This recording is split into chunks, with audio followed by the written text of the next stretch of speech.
Malamig ang hangin sa Munich noong gabing iyon. Ang hamog sa bintana ng opisina ni Maria Schneider ay tila nagpipinta ng isang malungkot na tanawin, ngunit para sa kanya, ito ay senyales ng kaayusan, isang bagay na likas sa kanyang lupang sinilangan.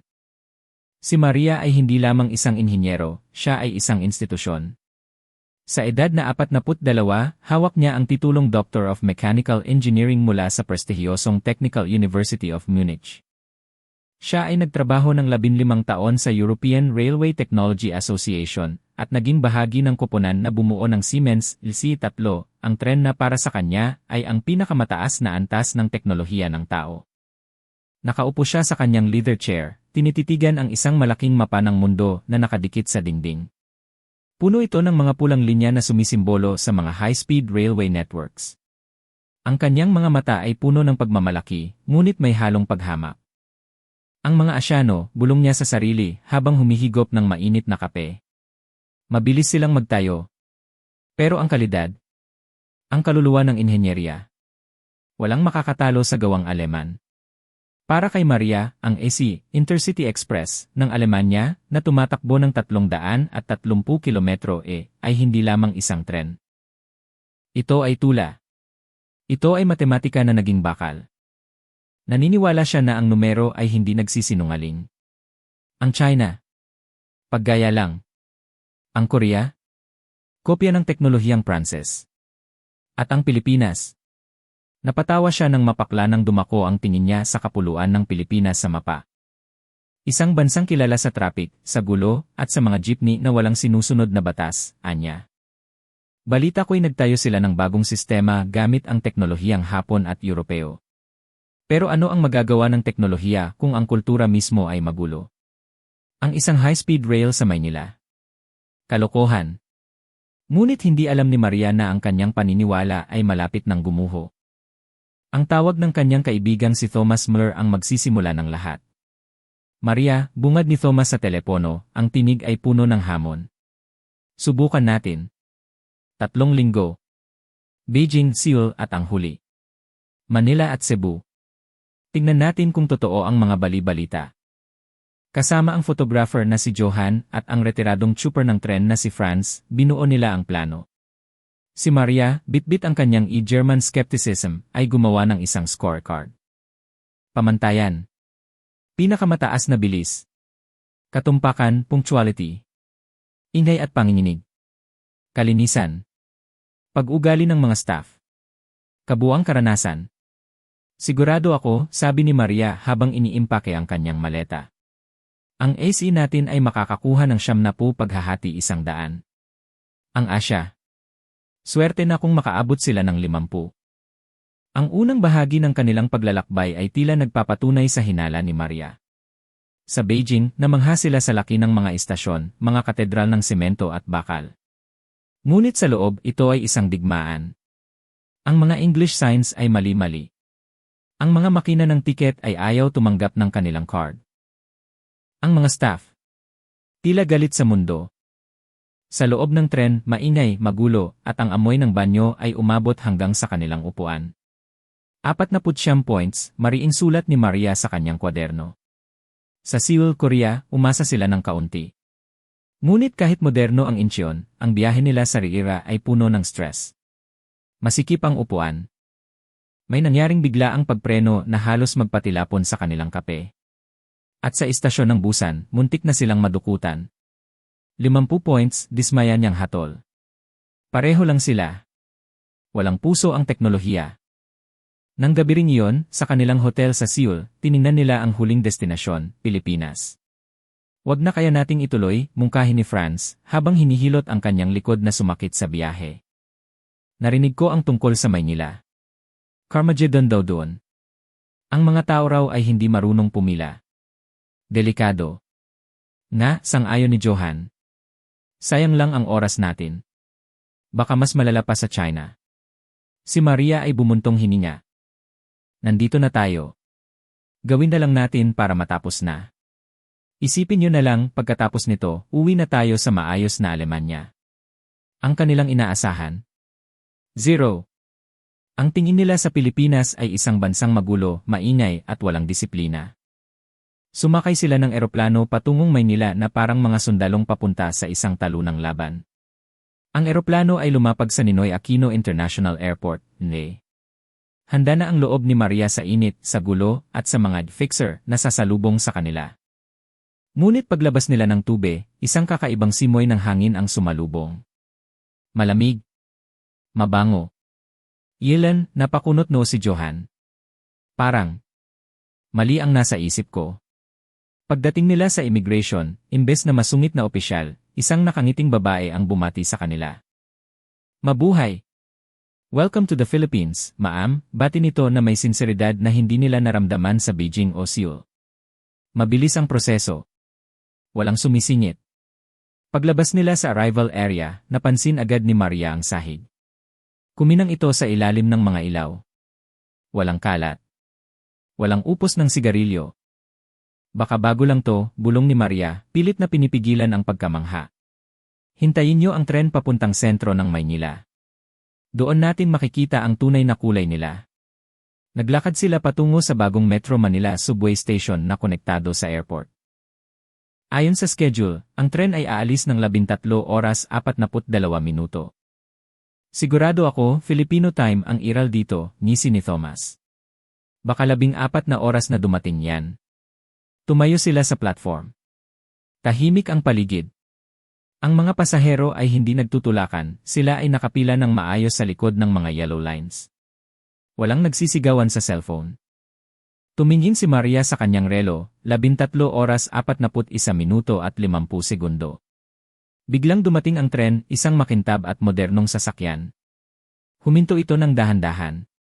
Bumukas ang pinto eksaktong 13 oras 42 minuto.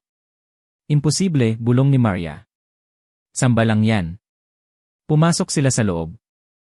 Ang lamig ng aircon ay saktong-sakto pantanggal ng tropical heat.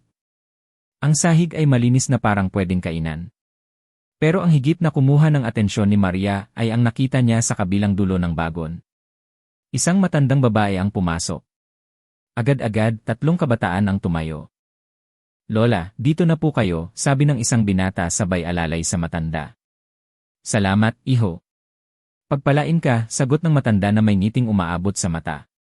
Napatingin si Franz kay Maria. Sa Alemanya, minsan nagtutulog-tulugan ang mga tao para hindi magbigay ng upuan. Dito. Automatic. Ito ang unang lamat sa pader ng pagmamalaki ni Maria. Pagdating nila sa Grand Manila Central Station upang lumipat sa Philippine High-Speed Rail, ILR, papuntang Bicol, ang napili nilang ruta dahil sa tanawin ng Bulkan Mayon, sila ay nalula. Ang istasyon ay malawak, punong-puno ng mga plants at vertical gardens, at may natural na liwanag. Ngunit dahil sa laki nito, naligaw sila. Nasaan ang bilihan ng tiket? Inis na tanong ni Maria, paikot-ikot ang tingin sa mga signs. Habang nakatayo silang apat, mukhang mga turistang nalilito, isang babaeng Pilipina na nasa edad 60, may dalang bayong na makulay, ang lumapit sa kanila. Hello! Are you lost? Tanong nito sa Ingles na may puntong Bisaya-Tagalog, pero malinaw at magalang. Nagulat si Maria. Ah, yes. We are looking for the high-speed rail ticket office. Naku, it's quite far from here, anak, sabi ng ale. Parang maze dito pagbago ka. Halina, I will bring you there. Sumunod kayo sa akin. Po, naguluhan si Maria. You will take us. But aren't you going somewhere? Tumawa ang ale. It's okay. On the way naman ako. Saka, bisita kayo eh. We want you to be happy here. Let's go. Nagkatinginan ang apat na Aleman. Sa Europa, kung lalapit ka sa estranghero, iisipin nilang manghihingi ka ng pera. Dito, ang estranghero ang nag-aalok ng oras. Habang naglalakad, nagkwento ang ale, nagpakilalang Tita Baby. Tinuro niya ang mga mural sa pader na nagpapakita ng kasaysayan ng Pilipinas. Pagdating sa ticket office, hindi lang basta tinuro ni Tita Baby ang pinto. Kinausap niya pa ang gwardiya. Kuya, assist mo sila ha. Visitors natin, bilin niya. Bago umalis, kumaway siya. Enjoy the Philippines. Ingat kayo. Nakatayo si Maria, hindi makapaniwala. Wala siyang nakuha mula sa atin. Bakit niya ginawa yon? Iba ito, sabi ni Thomas, na parang naha-hypnotize. Iba ang hangin dito. Pumila sila sa counter. Inasahan ni Maria ang masungit na teller. Good afternoon, ma'am. Good afternoon, sirs, bati ng empleyado na naka-uniforme ng maayos. Ang kanyang name-plate ay kuminang. Saan po ang destination nila today? Legazpi, sagot ni Maria. Excellent choice, ma'am. The Mayon volcano is visible today, sagot ng empleyado na tila siya mismo ay excited para sa kanila. Mayroon po kaming promo para sa mga foreign tourists, ang only ride pass mas makakatipid po kayo dito. Napanganga si Maria. You are suggesting cheaper option. Opo, ma'am. Sayang naman po ang budget, pang extra food na lang ninyo yan, kindat ng empleyado. Kung gusto nyo ng magandang view, ilalagay ko kayo sa left side ng tren para makita nyo ang Laguna de Bay at mga bundok. Iniabot ng empleyado ang tiket gamit ang dalawang kamay at yumuko ng bahagya. Maraming salamat po. Have a safe trip. Pagpasok nila sa platform, nakita nila ang tren. Ang iya sa agila. Kulay asul at puti, may disenyong hanggo sa agila ng Pilipinas. Makinis. Walang alikabok. Sa tabi ng tren, ang mga cleaning staff ay nakahanay. Pagkatapos nilang linisin ang loob, sila ay sabay-sabay na yumuko sa tren at sa mga pasahero. Ito ay tanda ng respeto sa kanilang trabaho. Parang sa Japan, bulong ni Franz. Pero may halong ngiti. Sa Japan, seryoso. Dito, parang masaya silang nagsisilbi. Sumakay sila. Ang loob ng tren ay amoy sampagita at lemon. Ang mga upuan ay malalawak at malambot. Eksaktong oras ng pag-alis, umandar ang tren. Walang jerk. Walang uga. Para silang lumulutang. Inilabas ni Maria ang kanyang vibration meter. Ipinatong niya ang isang basong tubig sa mesa. Bumibilis ang tren, 100 kilometro 200 kilometro hanggang umabot sa 300 kilometro ang tubig sa baso. Halos hindi gumalaw. Diyos ko, sambit ni Maria. Paano nila nagawa ito? Ang rails. Perpekto ang alignment. Tumingin sila sa bintana. Ang tanawin ay nagbago mula sa mga gusali ng Maynila patungo sa luntiang bukirin ng Laguna at Quezon. Mga puno ng niyog na sumasayaw sa hangin, mga kalabaw sa bukid, at ang asul na langit. Sa kalagitnaan ng biyahe, dumaan ang food trolley. Kape po. Barako coffee, alok ng attendant. Habang humihigop ng kape si Maria, napansin niya ang katahimikan sa loob. Kahit puno ang tren, ang mga Pilipino ay nagsasalita ng mahina. Respeto sa kapwa pasahero. May isang insidente na tuluyang nagpadurog sa puso ni Maria. Isang bata sa kabilang upuan ang naiyak at natapon ang inumin. Sa Europa o China, mabibwisit ang mga tao. Dito, isang lalaki sa kabilang row ang agad naglabas ng tissue. Ayos lang yan, baby. Huwag iyak, sabi ng lalaki sa bata habang tumutulong magpunas. Ang nanay ay humingi ng paumanhin pero ang mga pasahero sa paligid ay ngumiti lang at nagsabing, okay lang po, bata eh. Tumulo ang luha ni Maria. Anong nangyayari sa'yo, Maria? Tanong ni Johan. Nagkamali ako, garalgal na sagot ni Maria. Akala ko teknolohiya lang ang basehan ng pag-unlad. Pero tingnan mo sila. Ang tren na ito ay world class. Pero ang mga tao sa loob, sila ang tunay na world class. Dumating ang tren sa Legazpi Station ng eksakto sa segundo. 00 seconds delay. Pagbaba nila, sinalubong sila ng tanawin ng Bulkang Mayon na maringal sa di kalayuan. Ngunit mas maringal ang naramdaman nila sa kanilang puso. Sa kanyang hotel room sa Legazpi, kinuha ni Maria ang kanyang scorecard. Pinakamataas na bilis, 1-0 paghahati 1-0, 300 kilometro, na parang wala lang. Katumpakan, 1-0 paghahati 1-0, segundo ang batayan, hindi minuto. Kalinisan, 1-0 paghahati 1-0, mas malinis pa sa ospital sa Munich. Staff, 1-0 paghahati 1-0, ang tsipo at opo, ang malasakit, ang ngiti. Karanasan, 1-0 paghahati 1-0, pakiramdam mo ay pamilya ka. Hindi turista. Kabuang score, 100 paghahati 100. Nagsulat si Maria ng artikulo ng gabing iyon. Ang pamagat, ang nakatagong paraiso ng Asya, bakit ang Pilipinas ang tunay na first world sa puso?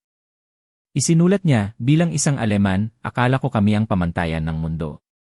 Pero sa Pilipinas, natutunan ko na ang tunay na pag-unlad ay hindi lang sa bilis ng tren o kinis ng semento. Ito ay nasa init ng pagtanggap sa disiplina na may halong pagmamahal. At sa kultura ng bayanihan. Ang kanilang tren ay teknolohiyang Hapon, pero ang nagpapatakbo nito ay pusong Pilipino. At iyon ang hindi natin kayang kopyahin sa Europa. Nang mailathala ang artikulo, sumabog ito sa internet. Ang Railways Fanatics magazine ay binaha ng komento. Pilipinas? Talaga? Gusto kong maranasan ang sinabi niyang malasakit. Ang ganda ng kwento tungkol sa lola sa istasyon. Tinawag itong Schneider Effect. Libo-libong Europeo ang naging interesado sa Pilipinas, hindi lang dahil sa mga beach, kundi dahil sa kwento ng kahusayan at kabaitan. Ilang buwan ang lumipas, nakatanggap si Maria ng email mula sa Department of Tourism at Philippine National Railways. Dear Air Schneider, nabasa namin ang iyong gawa. Nais ka naming imbitahan muli. Subukan naman niyo ang aming Bicol Express Luxury Train at ang bagong ruta sa Cebu. Sagot na po namin ang lechon.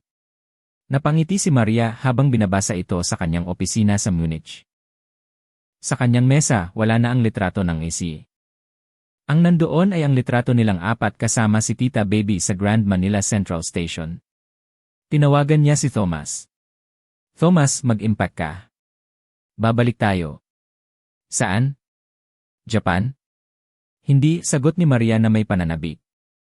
Sa Pilipinas. Kailangan kong matikman ulit ang kape nila at gusto kong makita kung nandoon pa ang Bulkang Mayon. At sa kauna-unahang pagkakataon, ang Iron Lady ng German Railways ay naramdaman na siya ay may pangalawang tahanan. Isang tahanan kung saan ang teknolohiya ay may puso at ang bawat estranghero ay tinatawag kang kaibigan.